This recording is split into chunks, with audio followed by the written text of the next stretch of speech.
Once upon a time, in a beautiful village, there lived a kind-hearted boy named Ahmed. Ahmed was known for his honesty and good manners. He always treated others with respect and helped those in need. His parents had instilled strong Islamic values in him, teaching him about the importance of honesty and integrity.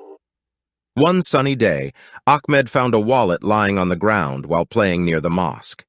Curiosity filled his heart as he opened it to find a considerable sum of money inside. However, Ahmed knew that it was not his to keep.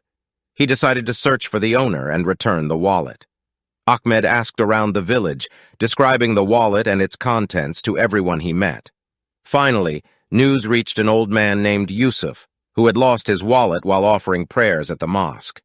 Yusuf was overjoyed when he saw Ahmed approaching with his wallet. Filled with gratitude, Yusuf thanked Ahmed and asked why he didn't keep the money for himself. Ahmed smiled and replied, "It is not right to take something that does not belong to us. Islam teaches us to be honest and return what is rightfully someone else's. I am only following the teachings of our beloved Prophet Muhammad, peace be upon him." Impressed by Ahmed's noble character and understanding of Islamic values, Yusuf invited him to his home and rewarded him for his honesty. The villagers also praised Ahmed for his integrity and looked up to him as a role model.